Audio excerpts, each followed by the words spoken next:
Nuestra evidente obligación, mientras tanto, es aceptar el sueño, como hemos aceptado el universo y haber sido engendrados, y mirar con los ojos y respirar. Y si el sueño durara, dijo con ansiedad. Le dije, mi sueño ha durado ya 70 años. Al fin y al cabo, al recordarse, no hay persona que no se encuentre consigo misma. Es lo que nos está pasando ahora, salvo que somos dos. Nosotros dos, en este banco de Ginebra o de Cambridge, somos tal vez la prueba. Si usted ha sido yo, ¿cómo puede explicar que haya olvidado su encuentro con un señor de edad que en 1918 le dijo que él también era Borges? Tal vez el hecho fue tan extraño que traté de olvidarlo. ¿Cómo anda su memoria? Suele parecerse al olvido, pero todavía encuentra lo que le encargan. Nuestra conversación ya había durado demasiado para hacerla de un sueño. De pronto recordé una fantasía. Alguien que sueña cruza el paraíso y le dan como prueba una flor. Al despertarse, encuentra en su mano la flor. Se me ocurrió un artificio análogo. Esta mañana y este encuentro son sueños. Cada uno de los dos tiene que pensar que el soñador es él. Fragmento del libro, fragmento del cuento El otro de Jorge Luis Borges. Bienvenidas y bienvenidos a El Vertedero de Ultar. Aquí todo lo que el mundo considera extraño, imposible o absurdo viene a parar. Cada semana vamos a escarbar entre los restos, entre los datos polvorientos, las desapariciones inexplicables, los mitos persistentes y las grietas de la vida cotidiana, donde lo insólito se disfraza de rutina. Nuestro enfoque tiene tres rostros: lo histórico para arrastrar los hechos, lo esotérico y literario para intentar traducir lo simbólico, lo cotidiano y psicológico para mirar lo que se asoma detrás de las pantallas, de los gestos, las palabras comunes. Hoy vamos a cruzar portales en forma de recuerdos, a desenterrar rostros olvidados y a entrar en casas que, sin saber cómo, se sienten familiares. Y recuerden, si no saben de dónde vienen esas memorias, quizás sean de otra vida. Los casos relatados están basados en hechos reales documentados. Aunque algunos relatos incluyen interpretaciones simbólicas o testimonios no verificables, nuestro enfoque combina la crónica, el análisis y la exploración esotérica desde una perspectiva narrativa. Y pues bueno, estamos aquí un día más, una semana más bien. Una semana más, hermano.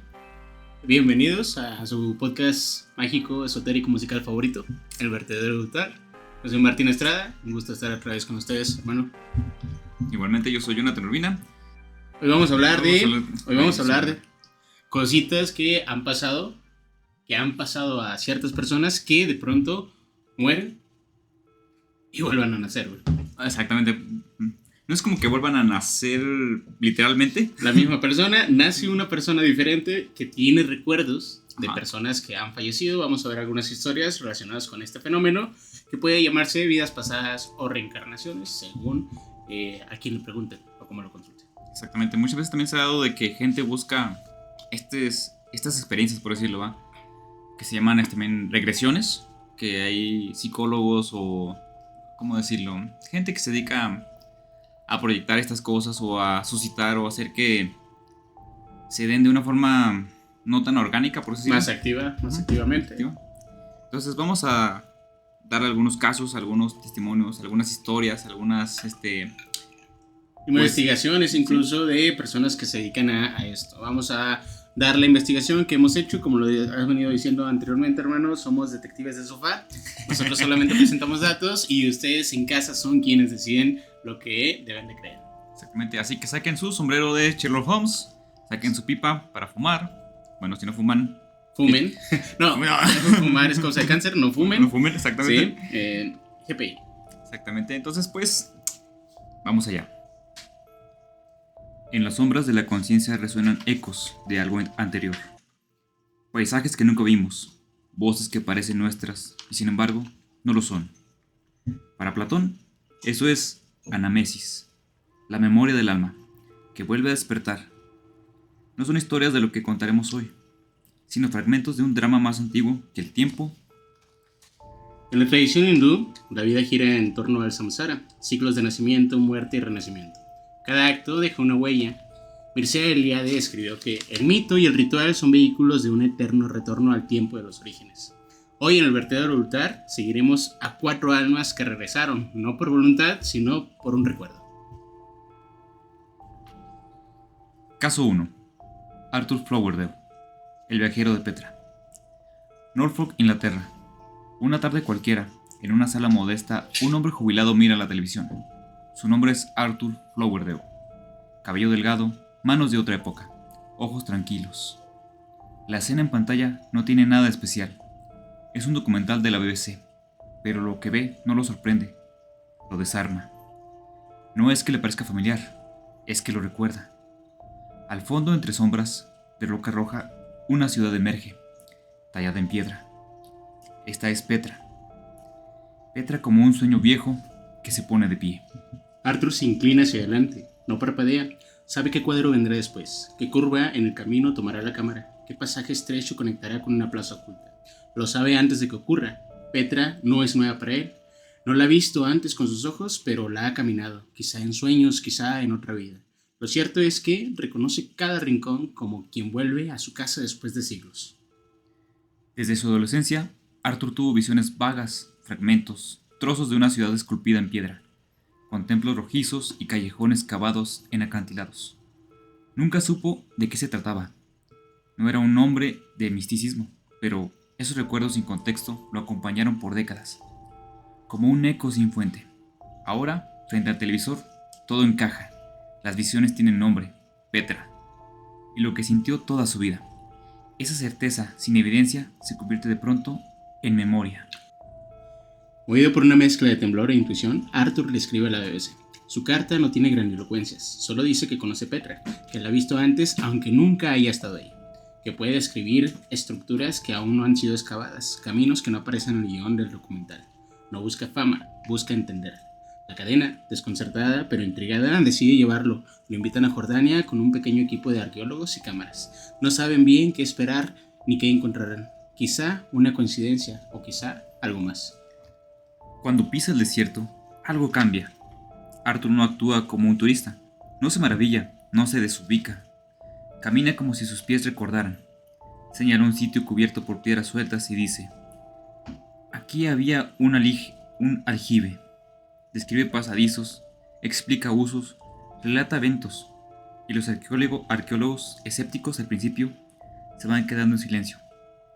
Meses después, una excavación en ese mismo punto revela un antiguo sistema de captación de agua, justo donde él había indicado. Lo más desconcertante no es la precisión, es la naturalidad.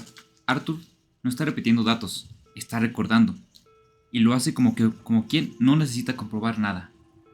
Durante días Arthur recorre Petra con paso firme, nombra sitios que no aparecen en los mapas, describe ruinas invisibles, recorre espacios donde las guías aún no han encontrado cosas interesantes. Y cada palabra suya tiene el peso de quien no inventa, sino de quien recuerda algo esencial. No se enreda en explicaciones, tampoco dramatiza, no intenta convencer a nadie. Habla con la voz de alguien que simplemente está regresando a un lugar en donde ya estuvo. Uno de los arqueólogos entrevistado años después lo resumió: no creo que sea un impostor, y si lo fuera habría tenido que memorizar volúmenes enteros de historia, y aún así no lo habría dicho como lo dijo, porque él no recitaba, él evocaba, y en ese matiz está todo. Arthur no vino a descubrir, vino a reencontrarse. Al final del viaje, la BBC guardaba horas de grabación, entrevistas, recorridos, silencios densos. Pero lo que guarda Arthur no cabe en la cinta. Petra, con sus muros erosionados por siglos, le devolvió algo que le pertenecía sin que él lo supiera. Ya no tenía preguntas ni necesidad de respuestas, solo una paz extraña, una sensación profunda de haber cerrado un ciclo. Regreso a Norfolk, no escribió libros, ni dio charlas, no convirtió su experiencia en un espectáculo. Volvió a su rutina, como quien ha sellado algo interno. Petra no fue un destino turístico, fue un espejo, un santuario enterrado en su alma. Y al pisarla por segunda vez o por milésima vez, Arthur dejó de soñar con la ciudad, para habitarla nuevamente, aunque solo fuera por unos días. Hermano, ¿qué piensas del caso que acabamos de escuchar? Pues, realmente me parece bastante interesante, realmente, o sea, cómo con solo ver unas imágenes le despiertan todas estas memorias, todos estos sueños a esta persona. O sea, como que él dices: oye, yo estuve ahí, yo recuerdo eso. Es como si lo... Como si lo hubiera vivido, ¿no? Exactamente. Y si nos vamos un poquito así con nosotros, que a veces nos pasa con los déjà vus. Mm. Creo que para él debe haber sido algo similar, pero más trascendental o más nítido completamente. Exactamente. Que un déjà vu. Y bien raro, yo desde mi muy particular punto de vista pienso que pues sí estaba un poquito chisqueado, pero dentro del chisque hay un poquito de verdad, o sea, sí. Pues la cosa que se sale de lo común es algo que está en el chisque y al mismo tiempo se sale y te mueve porque te suena un poquito de verdad ahí. Yo lo veo más bien como que vivió una situación, a lo mejor fuerte, a lo mejor densa, que pudo reencontrarse solamente a través de la ciudad de Petra, de que para él era algo súper ya conocido, familiar. Lo que sí me saca un poquito de mi zona de confort de pensar es cómo sabía los pasadizos, las calles y todo lo que había dentro de la ciudad, si aparentemente nunca había ido ahí. Exactamente, y lo que dijo este arqueólogo, que para saber todo eso tuvo que haber leído textos y mucho para poder entender todo eso, y no lo iba a explicar tal cual como lo dijo. O sea, para él fue un recorrido como ir a su pueblo. Como si fueras al lugar donde creciste cuando niño y dices, yo me acuerdo que antes aquí había una tienda. Yo me acuerdo que aquí antes se ponía un señor, cabrón, era yo cuando estaba vivo, ¿no? O sea, decirlo en la otra vida, porque seguía vivo, ¿no? Es como en esa parte de... Y en la interpretación simbólica creo que también es importante recordarse uno en épocas pasadas, cuando estabas en la preparatoria, en la secundaria, porque muchas veces, no sé si te pasa, hermano, cuando encuentras una canción que no escuchabas hace un montón de tiempo, te sientes con la misma sensación. Yo me pasa cuando escucho, por ejemplo, The Strokes, me regresa a la preparatoria y me da la misma sensación, y a veces ciertos valores o ciertas actitudes que me gustaba, que tenía en ese entonces, voy perdiendo. Y al escuchar música antigua digo, cabrón, esto soy yo, ¿no? Como volver a ti mismo. Exactamente, y a mí me pasa muy similar igual con los videojuegos. Hace poco empecé a jugar un videojuego que jugué hace muchos años, realmente, y es como volver a reencontrarse con uno mismo, volver a pisar tus huellas, volver a, como dices tú, sentir esas emociones, volver a recordar ese sentimiento, y es bonito. Entonces, si tienen la oportunidad de volver a hacerlo, escuchen esa canción, a lo mejor que les gustaba de niño. Vean esa caricatura que veían cuando eran niños y recuérdense a ustedes mismos.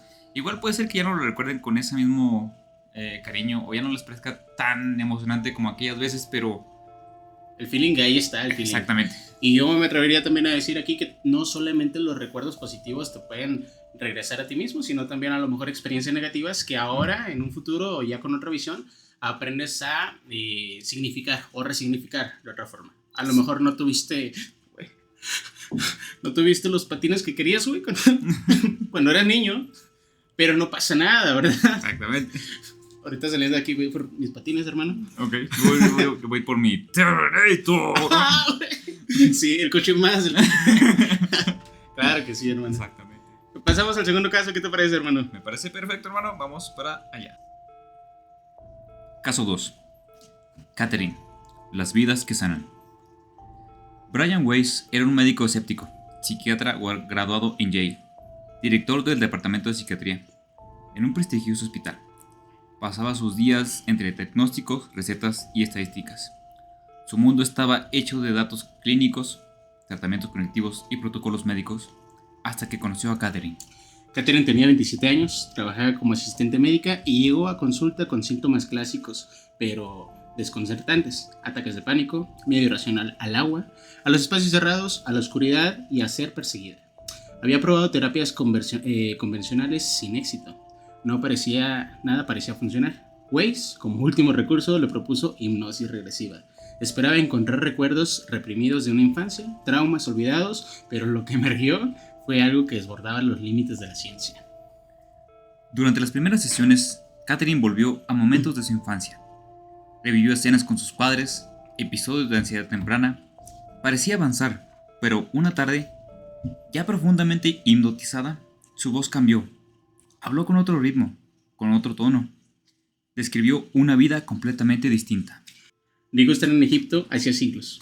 Era una joven que limpiaba estatuas en un templo. Describía el olor del mármol al amanecer, el olor del incienso, los cánticos de rituales. Hablaba de su muerte por ahogamiento, empujada por un hombre. Weiss quedó desconcertado, pero no interrumpió las sesiones. En la sesión siguiente, Catherine habló de otra vida, en el siglo XVIII, en un pueblo europeo víctima de la peste. Luego una esclava en Grecia, una curandera acusada de brujería. En cada relato moría y tras cada muerte uno de sus síntomas actuales desaparecía. Durante semanas, Weiss grabó, transcribió, investigó a Catherine. Catherine bajo trance hablaba lenguas que nunca había estudiado, mencionaba costumbres, símbolos y dioses olvidados. A veces describía detalles arqueológicos de culturas antiguas con una precisión inquietante. Otros días lloraba sin control, pero al despertar no recordaba nada, solo sentía una paz creciente. Lo más desconcertante ocurrió cuando Catherine, aún bajo los efectos de la hipnosis, empezó a transmitir mensajes que no provenían de ninguno de sus recuerdos. Nosotros te hablamos, decía, tu hijo está bien, tu padre está contigo. Weiss había perdido a su hijo pequeño años atrás. Nunca lo mencionó en consulta, pero esa voz sin nombre parecía conocer sus heridas más profundas. Algo cambió en él. Ya no era solo el terapeuta, observando un caso clínico, era también el aprendiz. Catherine no solo estaba sanando, estaba abriendo puertas al alma, a la posibilidad de que el tiempo no fuera una línea, sino una espiral, que el dolor no siempre naciera aquí, sino que a veces llegara como un eco lejano. Cuando terminó la terapia, Catherine ya no tenía fobias, su vida era distinta, y Weiss también. En 1938 publicó el caso en Muchas vidas a muchos maestros, sabiendo que arriesgaba su carrera. Fue atacado por sus colegas, desestimado en revistas científicas, pero miles de personas comenzaron a escribirle, a contarle sus historias, a buscar los sueños que no tenían sentido para ellos. No todos creyeron, pero Catherine no necesitó que le creyeran. Ella fue su propia prueba, su cuerpo dejó de hablar con ansiedad y comenzó a recordar en silencio. Las vidas pasadas, lejos de ser una fantasía, se volvieron una medicina. Bueno, ahora vamos a ver qué podemos encontrar en la interpretación simbólica de este caso. Vamos allá. Catherine es la medium involuntaria de un conocimiento que no pidió, no buscó el misterio. Fue el misterio quien la eligió como un canal. Su historia representa el despertar de la conciencia a través del dolor. Cada vida que recordó no fue una evasión, sino una confrontación con la muerte, con el miedo, con la repetición de patrones que quizá llevamos de existencia en existencia. Desde una lectura simbólica, las vidas pasadas de Catherine pueden interpretarse también como arquetipos. No importa si fueron reales en términos históricos, son reales en su impacto. Cada una representa un fragmento del alma que necesitaba ser escuchado. Y al darle voz, Catherine logró sanar partes de sí misma que estaban atrapadas en el silencio.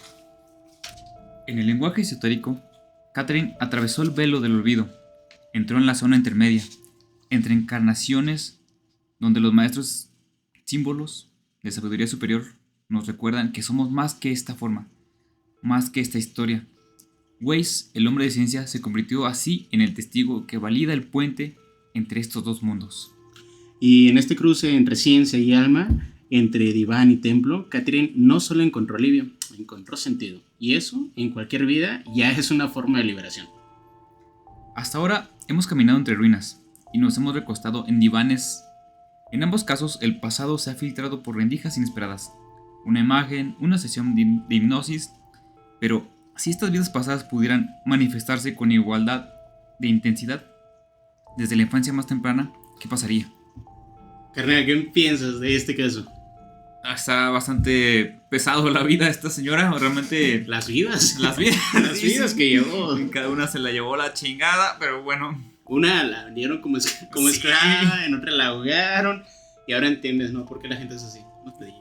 Exactamente, pues pedir unos pedillos de otras vidas. De otras vidas. Qué curioso también. Algo que me llamó mucho la atención es el hecho de que no podemos rastrear a ciencia cierta históricamente cada una de las vidas, porque no son vidas que hayan quedado escritas en los libros de historia. No fue Napoleón, no fue algún personaje histórico. Fue una persona común y corriente como lo somos todos. Deja tu común y corriente en aquellos tiempos. Fue que te vendían, eras esclavo. Te quemaban, te ahogabas, o sea. Exactamente. Había la peste. Se murió la peste. Dios, ¿no? Y luego que imagínate que hubiera nacido el COVID. Sí, vale, no más. Como qué onda. Y algo que me queda de este caso es el hecho de que aunque no podamos rastrear históricamente, el impacto de estas vidas que tuvo en la vida de Catherine, que para el caso es lo importante, fue real.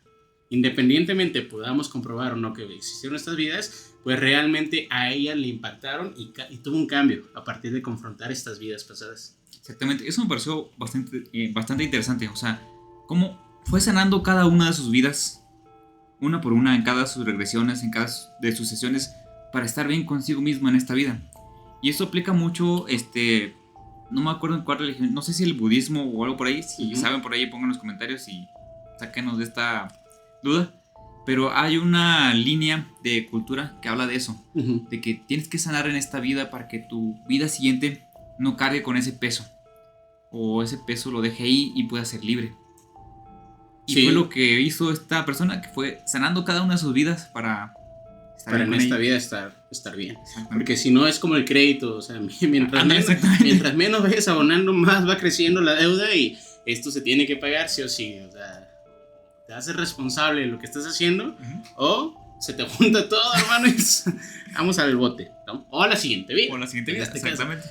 Y que ya vemos en el caso de ella que no fueron vidas tan amenas, más que a la final.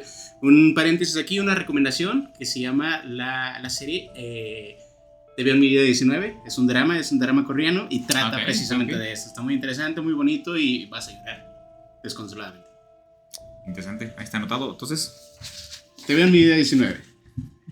El siguiente caso no viene de archivos médicos ni de documentados históricos. Viene de una aldea pequeña montañosa con caminos de tierra y rezos antiguos. Ahí, entre juegos y palabras mal pronunciadas, un niño comenzó a hablar, como si ya hubiera vivido. Y no solamente eso, como si ya supiera quién lo mató. Ok, eso me parece bastante interesante. Entonces, vamos al siguiente caso. Vamos. Caso 3. El niño druso del Golán. Justicia kármica en la infancia. En los altos del Golán, una región tensa y rocosa al norte de Israel, donde las montañas arrastran siglos de guerras y las historias se susurran con más respeto que los decretos del gobierno, nació un niño druso con una mancha roja sobre la sien. Para muchos, solo una marca de nacimiento. Para su comunidad, una señal, una muerte antigua, una historia inconclusa que volverá a contarse. Desde que aprendió a hablar, el niño mostraba recuerdos que no le correspondían. No eran sueños y tampoco eran juegos. Eran recuerdos. Afirmaba haber vivido en otra aldea con otro nombre y haber sido asesinado por un vecino, golpeado con un hacha justo en la cabeza.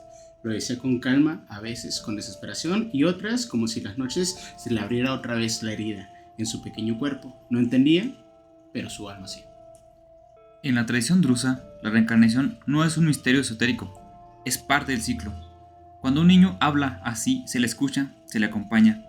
Así que los ancianos del pueblo, que saben leer los signos más allá de lo visible, organizaron visitas, escucharon sus indicaciones, lo llevaron por senderos viejos hasta que el niño reconoció la aldea de su otra vida. Al llegar no dudó, señaló casas, dio nombres y, frente a uno de los vecinos, dijo en voz clara: "Tú me mataste". Hijo de tu pinche madre. La neta. Imagínate, hermano. El hombre acusado se puso pálido. Negó, pero los ojos del niño no titubean. Lo llevó entonces hacia unos olivares cercanos y, deteniéndose frente a un montículo de piedras viejas, dijo: "Aquí está mi cuerpo. Y el hacha también". Cavaron y encontraron lo impensable: los restos de un hombre con el cráneo abierto por un golpe limpio. Junto a los huesos, oxidada por el tiempo, yacía una vieja hacha. El médico que atestiguaba la escena, Eli Lash, escribió todo esto en sus notas. No podía explicarlo, pero tampoco podía negarlo. Ahí lo estaba viendo. Exactamente. ¿Qué estás viendo? ¿Qué estás viendo? Ahí está. No puedo decir que no, porque pues ya está ahí. Porque ahí está. Claro que sí. ¿Qué no estás viendo? ¿No estás viendo, Lisa? El hombre finalmente confesó. Admitió que años atrás había matado a su vecino durante una disputa de tierras. Nadie lo había descubierto. Nadie, hasta que ese niño, que no había vivido su vida, recordó su muerte. No hubo juicio legal. La comunidad decidió el castigo según sus propias normas, cerrando así un ciclo que había quedado abierto por años. Mira, carnal, para que no que se lo haya hecho, te perdono, pero no lo vuelvas a hacer, güey. Exacto, espero que no se repita, cabrón. No se repite, cabrón, o si no, ahora sí te va a cargar la verga, hijo. No, tranquila, la venganza nunca es buena. Mata la María envenena. Sabias palabras de Don Ramón. Exactamente. Con estas sabias palabras de Don Ramón pasamos a la interpretación simbólica, hermano. Aquí encontramos que este niño no es solamente un portador de recuerdos, es la encarnación de un equilibrio, la justicia kármica, tan abstracta en los libros, toma aquí forma en la carne, en el lenguaje corporal, en un lunar rojo que no es casual, es el alma reclamando lo que le fue quitado, la verdad. En su inocencia, el niño representa el arquetipo mensajero divino. No juzga, no condena, simplemente revela. El asesino no es destruido por el castigo, sino por la memoria, por el acto de ser señalado sin odio, por ver en ese niño la misma alma que él quitó al mundo, devolviendo la mirada. La marca en la cabeza es el símbolo antiguo de un trauma, pero también de advertencia. En muchas culturas, la herida que no se cura se hereda, y el alma, si no logra la paz, encuentra otra lengua para hablar. Este niño habló con la voz del pasado, y el pueblo, aunque no lo entendía del todo, lo escuchó. Al final, lo más extraño no es la confesión, es que el niño, tras encontrar la verdad, dejó de hablar del tema, como si el alma que gritaba desde otra vida por fin hubiera sido escuchada, como si la memoria cumpliera su ciclo y pudiera por fin descansar. Hermano, ¿qué piensas? ¿Qué piensas de este caso que acabamos de ver? Está bastante denso, realmente, porque, o sea, como el niño logra como que encontrar a su asesino, por decirlo, o sea, no a su asesino de él, sino a su asesino de su vida pasada. Exactamente.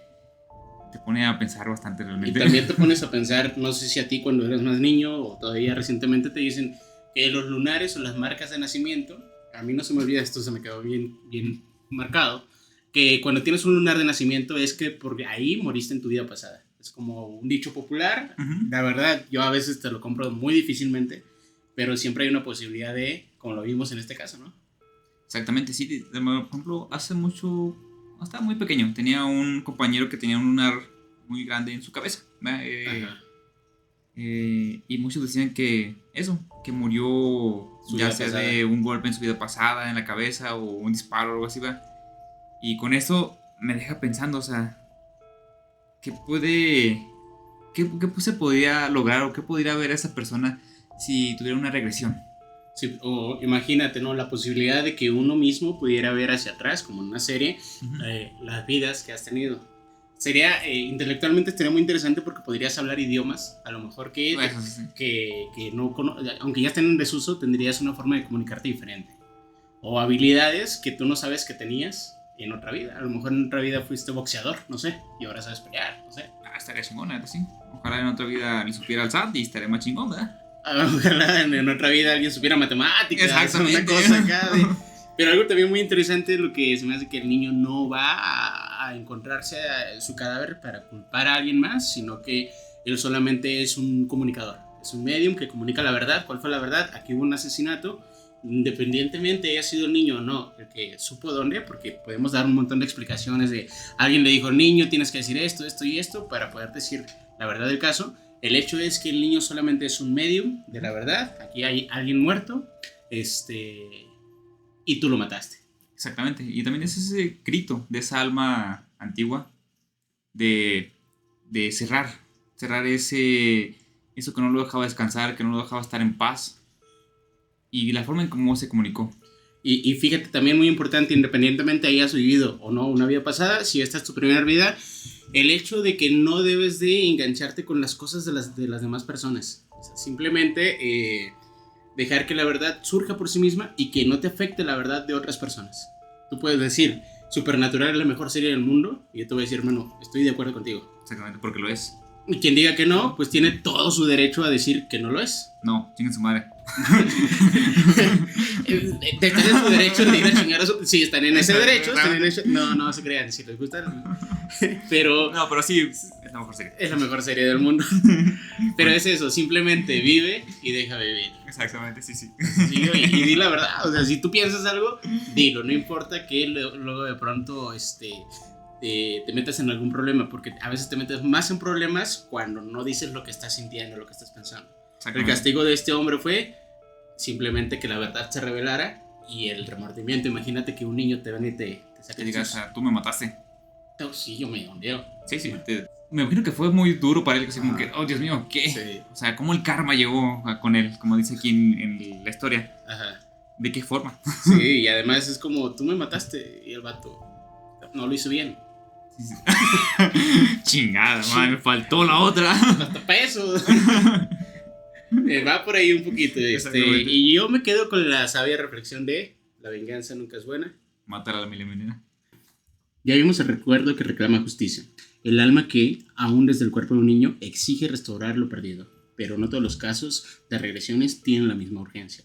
Algunos no vuelven para causar, ni para acusar, ni para cerrar heridas, sino para continuar lo que nunca terminó.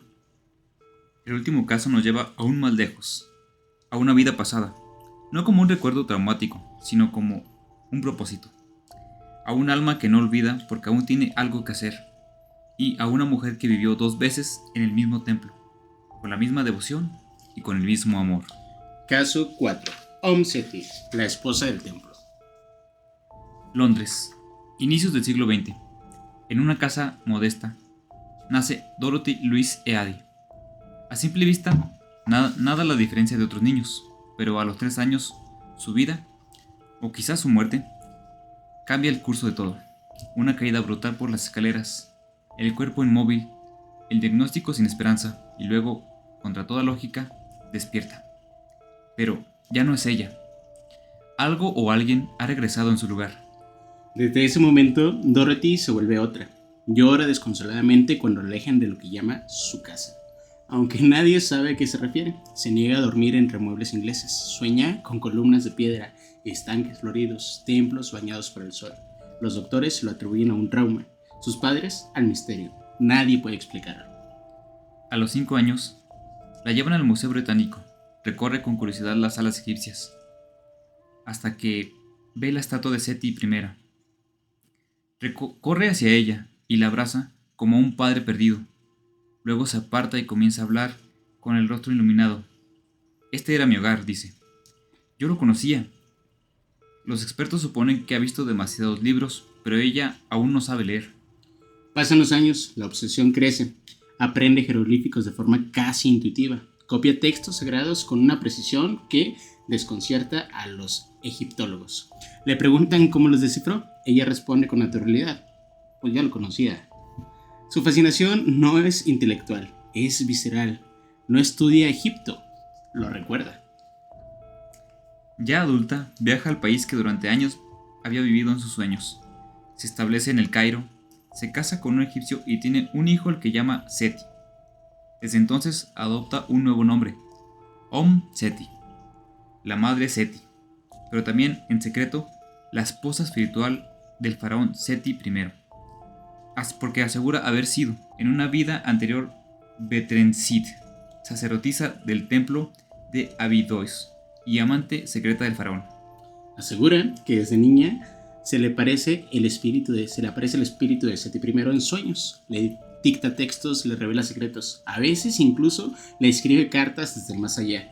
Nadie le cree hasta que comienzan a comprobar sus afirmaciones. Detalles arquitectónicos de pasajes ocultos, nombres de sacerdotes olvidados, ritos de fertilidad perdidos. Todo está ahí, enterrado en la arena, justo donde ella lo señaló. Excavación tras excavación, lo imposible se confirma. A pesar de sus visiones y sueños, Om Seti no se encierra en el delirio. Colabora con arqueólogos reales, trabaja en el templo de Seti en Abidos. Por más de 20 años ayudando con restauraciones, traducciones y reconstrucciones simbólicas de rituales antiguos. Algunos la consideran excéntrica, otros una vidente, pero todos coinciden en algo. Sus conocimientos no pueden explicarse por la vía convencional. Vivió sin títulos ni cargos oficiales, pero su reputación cruzó continentes. Ningún historiador serio la pudo desacreditar por completo. Su vida era la de una mujer partida entre 2 mundos, el académico y el invisible, el presente y lo eterno. Iba al mercado por pan y por las noches hablaba con los muertos. Ahora imagínate si iba por pan de muertos, hermano, el combo completo. Exactamente, está más chido. Así es. Murió en 1981, no lejos del templo al que dedicó su existencia. Su tumba está perdida entre casas humildes, marcadas apenas por una piedra. No pidió monumentos, dijo que su alma ya tenía dónde volver. En Abidos, al amanecer, algunos trabajadores aseguran que aún ven pasar una figura femenina entre las columnas. Nadie se atreve a molestarla, la llaman simplemente la señora del templo. ¿Y si todo fuera cierto? ¿Y si el recuerdo no es invención, sino un retorno? Om Seti no pidió ser creída, solo pidió que la escucháramos. Tal vez al hacerlo no estábamos oyendo una historia, sino reconociendo nuestra propia historia. Amigos, vamos a ver ahora la interpretación simbólica que puede tener esta historia. Om Seti no es solo una mujer que creyó haber sido otra en el pasado, es una figura que encarna el arquetipo de la sacerdotisa eterna, la guardiana del umbral entre mundos. Su existencia parece desdoblarse entre dos tiempos, el Egipto antiguo, místico y ceremonial, y el siglo XX, con sus arqueólogos, científicos y gente de ciencia. Para ella no hay ninguna contradicción, el alma no envejece, simplemente recuerda. Su vida es un puente viviente entre lo histórico y lo sagrado.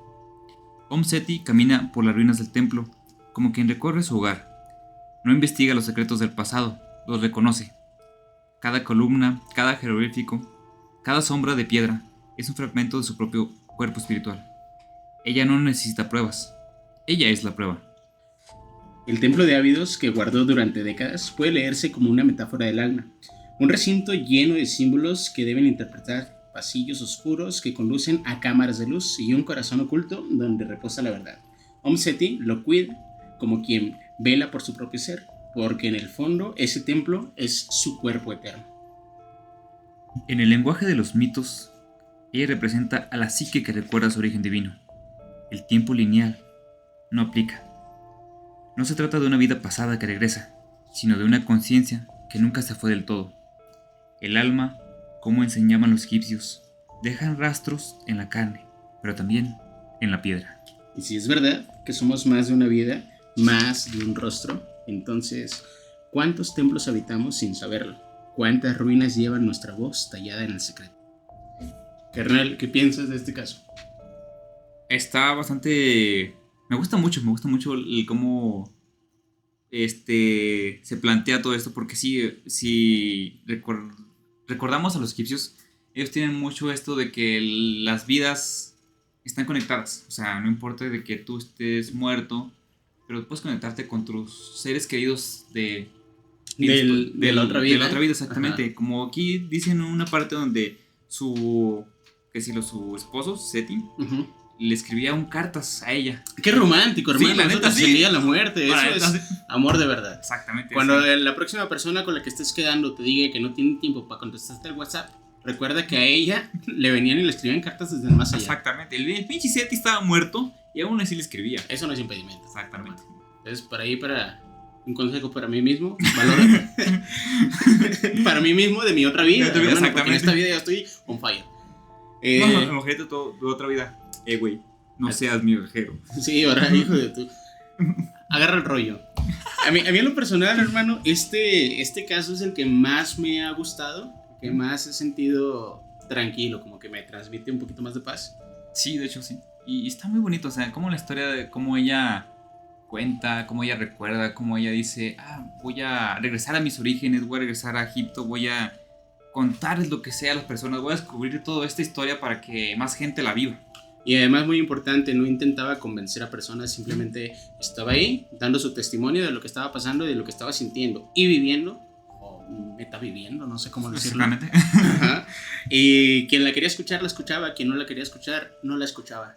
Es tan sencillo como encontrar tu propio sentido de identidad y hablar. Yo voy a estar acá diciendo las cosas que yo quiero decir, no para que me escuchen, sino porque es importante entenderme a mí mismo y cuál es mi sentido de identidad.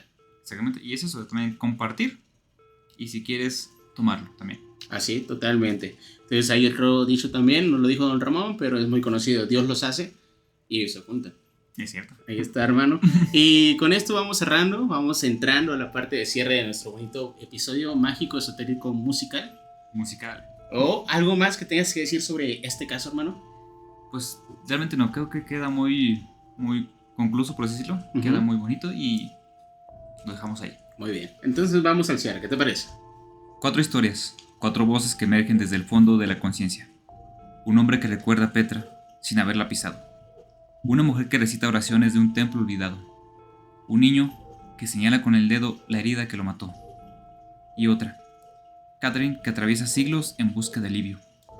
Cada uno a su manera caminó hacia atrás por un puente invisible, no para escapar del presente, sino para completarlo. Tal vez no recordamos porque no estamos listos. Tal vez, como decía Platón, la vida es un acto de recordar lo que ya sabíamos antes de nacer. Quizá de nuestros sueños, quizá de nuestros miedos sin explicación o nuestras certezas sin lógica. Son ecos, fragmentos o pedazos de lo que alguna vez fuimos y seguimos siendo. En los 4 casos, el cuerpo fue el mapa. La piel, las palabras, las emociones fueron la grieta por donde se coló el alma antigua. Y el alma no siempre busca atención. A veces solo quiere ser escuchada, como una vieja canción que suena en medio del ruido y nos obliga a detenernos. Y si el olvido no fuera un error, sino una condición, y si olvidar es lo que nos permite vivir, pero recordar es lo que nos permite despertar. Y bueno, así vamos terminando este episodio. Realmente las 4 historias me parecieron realmente muy interesantes. La del niño me pareció realmente bastante más interesante. Porque, o sea, tu alma, tu conciencia regresa para terminar algo inconcluso, ¿verdad? O sea, eso me deja pensando de que a veces pasa, no sé si les ha pasado, esos déjà vus que llegan de repente, ¿va? Sí. Que a veces no son déjà vus que son de algo cortito, sino es como una vocita que dice, esto ya lo viste. Pero es muy impresionante porque lo estás sintiendo, supervivido, y algo bien contradictorio que no puedes demostrarlo. Solamente alguien que le ha pasado lo entiende porque pues precisamente ya lo ha pasado, no hay una forma de proyectar tu pensamiento hacia el mundo, vea lo que está pasando acá en mi cabeza. A mí me gustó más, igual coincido contigo, se me hace más cinematográfico en el caso del niño, sí. O sea, una serie sobre esto estaría increíble. Sí. Y al mismo tiempo es que cada uno lo aborda desde una perspectiva completamente diferente. Sí. El que más me llenó un poquito de tranquilidad es el último caso que tuvimos, el hecho de conocerse a sí mismo, tener una misión en la vida, ir a cumplirla y decir, carnal, no acabé, lo hago para la siguiente vida. Exactamente. Y además, siempre, nunca es tarde. Exactamente. Y eso está chingón. O sea, si esta vida no pude, en otra voy a poder. Es la voluntad ejerciéndose a sí misma. Eso se me hace muy, muy interesante. El primero, yo desconfío completamente del primer caso. Siendo muy honestos, hicimos la investigación, pero igual yo me quedo con esta desconfianza. Pero al mismo tiempo lo importante es que no lo dicen para nosotros, para que nosotros lo creamos. Lo dicen, como decimos nosotros aquí en el podcast, para que quien quiera escuchar. Exactamente, aquí está la interpretación, como quieras tomarlo. Eres libre realmente. Y pues si te gustan todos estos casos de regresión, si has tenido alguna experiencia por así similar, hazla llegar a nosotros. Ponla aquí en los comentarios, ponla aquí abajo en los comentarios. Y si también te gustaría que tocáramos algún tema relacionado con esoterismo, con terror, con miedo, con algún caso extraño que hayas vivido en tu ciudad, o sea personal también, también con todo gusto vamos a estar leyendo aquí tus comentarios cada semana. Y pues esto fue El Vertedero de Ultra. Gracias por acompañarnos en estos pasillos donde el tiempo se curva, la identidad se desdobla y el alma se desnuda.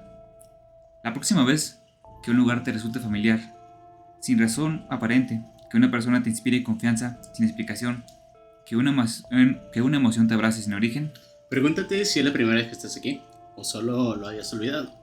Y recuerden, vive la vida, no dejes que la vida te viva.